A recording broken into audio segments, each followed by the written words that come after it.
And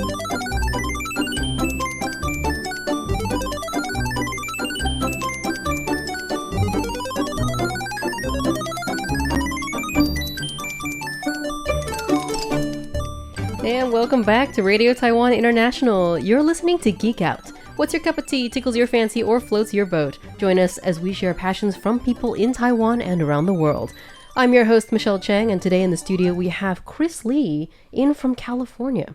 What are we geeking out about today? Hi everybody, my name is Chris, and we're geeking about my life. Yes, your life. I love this topic because it's really interesting to get a view of somebody's life.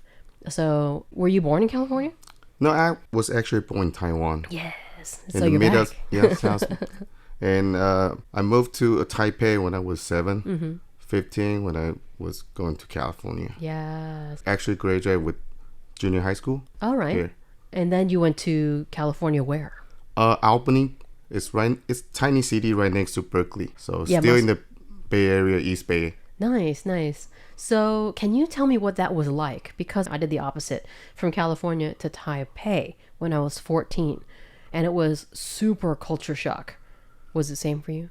It is the same. I think the first 2 years I really struggled. English is the main reason. True. And to make new friends, but very fortunately, I met with same Taiwanese people in high school. Nice. I actually delayed a year because it's very important SAT to get on college. Right.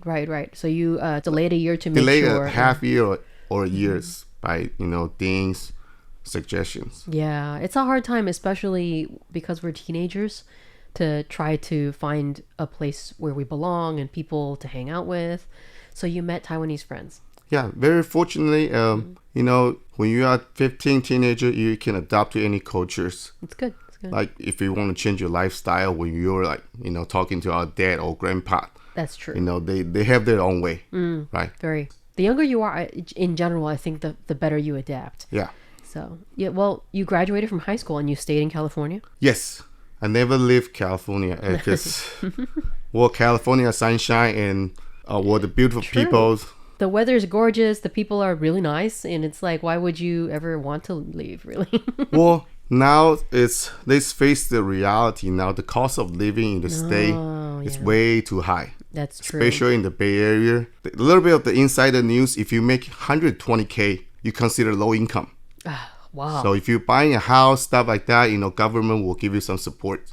My brother who working in NVIDIA right now, he's been there 10 years.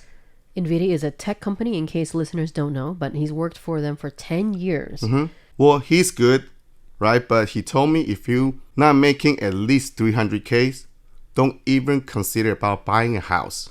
Never mind having a family, right? Well, you could have a family because your wife is working too. It's not like it's not like back then, right? My dad worked, then whole my family, have a bowl of rice to eat. Now it's different. Both have to work at the same time.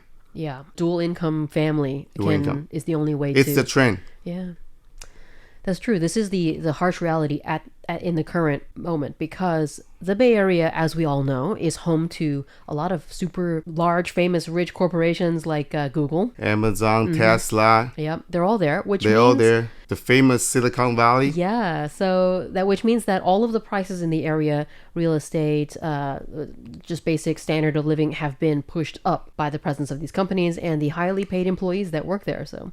Well, they got paid really good, but at the same time, the tax cut is about 33%, right, at least. True. So if you're making 300K, you only get about, like 13,000 a month? That's true. If you're buying any house around Bay Area, it's 1.5, it's considered like below average house. My childhood home, I was telling Chris earlier, my dad bought it at a little over 300,000, and now it's worth $2.8 million. Yep. It's crazy. It is. So life in California. So tell us, what's your daily routine? My daily routine in California, I would just wake up around like 5:30. In the morning? In the morning. Oh, goodness. Well, I'm a fisherman. Oh, yeah. So, yeah, I always check the weather, the day before. So if we have overcast and sunny day, we still go fishing. Yeah. And, well, the first thing is go McDonald's to get a cup of coffee, because that's where it's the only thing open. It's At not like in 5:30. Taiwan, right? You have a lot of choice. True. You can wake up, eating a lot of authentic Taiwanese breakfast Yeah. 24/7. Yes. You can't do that in the US. Nobody want to do that. True. Only McDonald's is open. 24-hour place. Less and less people opening Taiwanese shop because all of them become engineers. Nobody want to do that type of stuff. True. But we all need and love good food. Mm-hmm. So, yeah, I do think there's a market for it. It's just a very hard market now. It's hard now. It's very hard. So you wake up at 5:30 in the morning. You go get a cup of coffee from McDonald's and then? Well, we'll pick up which resort we're gonna go fishing at. Okay. Or dam or reservoir. We'll check the schedule because now it's technology. Even their fishing planting, it's online. Yes. You can check it. So you know which spot has fish. Yes. That's increasing your, catching. Your catch rate. The very cool part about the internet and communities online and having different apps is that now it makes any hobby, I think, easier. So you check your apps, you check the weather, and then you head to a place. Easier, but it's also crowded. It's not just you getting the information. Everybody had the same information. True. So if you cannot catch up, you are falling behind. That's why you don't catch that fish. True. You weren't the first guy there. Yeah. So in California, what environments have you fished in, or do you currently fish in? I do saltwater. Oh, yeah. And also River? lake, river. Yeah. Okay. They call fresh water too, because that's where some of the saltwater and the lake. Oh, right. The estuary area. Yeah. So most people, I'm going to say, especially listeners in Taiwan, don't know how to fish and haven't really been fishing in, California. As far as like the coast goes, like do you go coastal fishing at like a beach or a rocky shoreline or everything? Yeah, I run all over because it's different type of species. If you go on the same area, there's some surf perch going on. And right now it's the season. Oh, nice. And in a couple of months, they're going to have a striped bass run. Yeah. So they are coming out from Delta to Pacifica, So they done their mating stuff like that inside the Delta or Sacramento River. Basically a lot of striped bass just running through. That's fantastic. A lot of bay fish gonna trap in the San Pablo Bay. So they're gonna stay there for like a month or two, feeding themselves before they go out, Of course. Got to fatten up before you go back out into the ocean. Yeah. So striped bass. I remember striped bass from Boston. There were definitely runs of striped bass that would, and I pier fish mostly when I was there. So you're out fairly far actually, and they fight. It's so much fun. Is that why you like to fish? Yeah, I like to fight with the fish, and also give away fish too. That's it's kind of like a joy. Giving is better than receiving. That's true. And now we all use the BFS, so it's a bait finesse fishing. So you're using about 4 to 10 pounds rod and fishing line, and then catching the 15-pounder or 20-pounder. With now the technology, the carbon fiber and nano system, they can make the fishing rod so thin, yes, but powerful on the backbone. That's really cool. 2024 fishing. But yeah, it's also a game. A lot of people don't. When you see fishing in like TV or movies, you see a couple of guys in a little boat and they're kind of just very quietly sitting there and having a beer and, quiet fishing. It seems kind of peaceful. And that's definitely one side of the hobby, I think. But the hobby side that I liked was the fight. Your skill as a fisherman, whether or not you can bring in this 15-pound striped bass on like a light pound line. So, if you could, then it's, wow, great job. And, it's fun. It's exciting. Is that the same for you? Yes. That's what I've been telling my friends, different people have different climax. And that's kind of the orgasm that I get.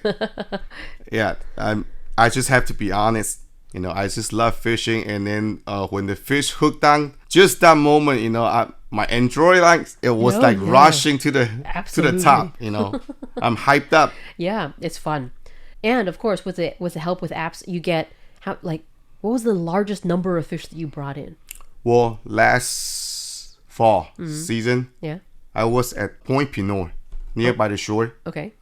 Usually 2 hours before high tide and 2 hours before low tide, just because the water's so low, we don't want to wear a waders to head down there. And we casting a 3 or 4 inch swim bait with about 1/8 a VMC jig head number 3 or the 1/4 ounce if there's a little bit of current. You have to change it up, see which one's working. Yeah.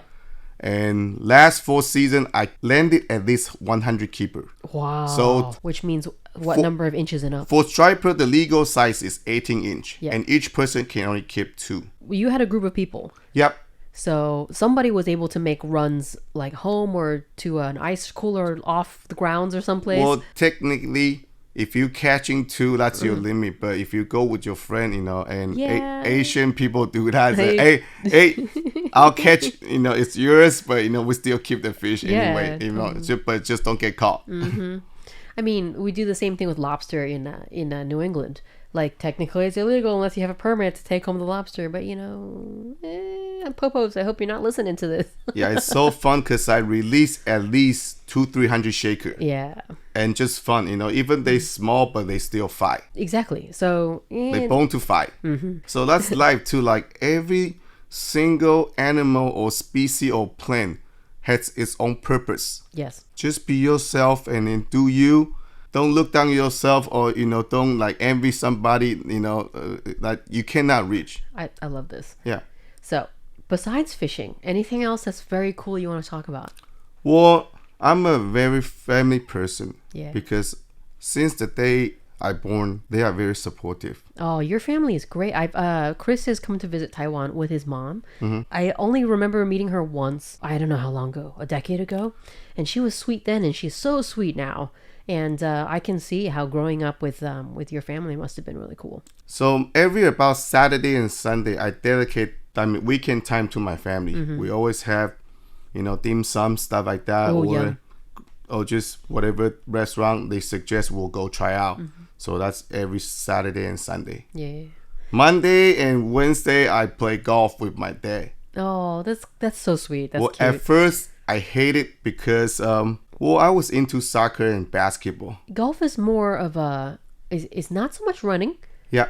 So I guess most people would consider it boring in comparison to like basketball or something. So longevity, because you can play longer. Yeah, true. So now I can see, wise man is always there, You gotta listen to the old guy. Yeah, I mean, gotta listen to your pop and grandpa. I think the reason why like businessmen, quote unquote, will play a lot of golf is because they're also having conversations while they're playing. Exactly. And that's great that you go with your dad because it's an opportunity to grow, closer. Yeah. So. And also I learned a lot from them.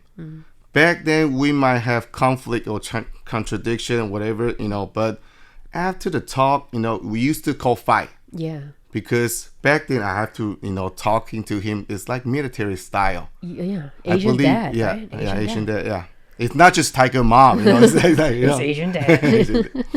Okay, so Sundays you have family meal, and then Monday, Tuesday you play golf with your dad. So Tuesday and Wednesday and Friday, Tuesday, Thursday, and Friday, that was my fishing day. Oh, yay. Man, I went hunting once, and I killed one deer and I couldn't do it anymore. It was just horrible. I guess too much, mammal empathy or something. But I love to fish. So what I did was I traded my fish for his deer. I had a hunter friend. And it was a great arrangement because, I get venison and they get striped bass or whatever is in season. So it worked out great. But I love how these hobbies are so fun and also provide dinner. Well, if you meet a lot of European people, they see killing animals, they see it's just normal because we have to eat. Yes, of course.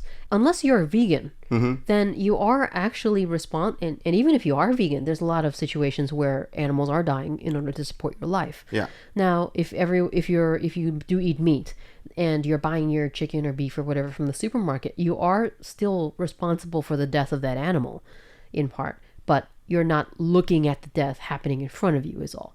So a lot of people have disconnected from that act. Now, when you are killing a fish, in order to eat it, it is really like my husband, Chuck, has a problem doing that. It's hard. But as long as you use all parts of the animal that you've caught, then it's okay. You talk about, international trading too, the idea. people now trading money with everything. So now it's like money talks, right? If you don't want to kill the fish, you can go to the supermarket, pay premium price to do it for you, right? And as long as your job pay high enough, you can cover it. People can hire 2-3 servants cooking for them too. That's true. In Taiwan, it's better to have a driver true. than finding a parking spot. Yeah. But if you do something like fishing or hunting and you get all the way to that first person who is in contact with Mother Nature and what she gives us, is actually quite an interesting feeling. So California, anything else real cool that you want to tell people who don't live there? If you could jump out your comfort zone, experience something, it's gonna be a huge gain. Oh yeah, totally. Because I think if my parents didn't send me to US, if I stay in Taiwan the whole time, yes, I might know Taiwan better, every little detail, but you gotta go out to see the world. Oh, I absolutely agree with this.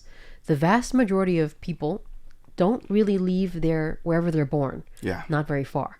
And when you do travel, especially to a whole other country, speaks a whole other language with very different culture, it really opens your eyes. Perhaps not the way that you were raised to think and believe is exactly the only way and always right. So it's, I think, something that everyone should be encouraged to do if they have the means to do it. Yeah, because in my situations, I think I still have that military issue, stuff like that. So my parents don't want me to become military, wasting 2 years there. And I got a good auntie, so by relative, I waited 10 years to get the green card. Yeah.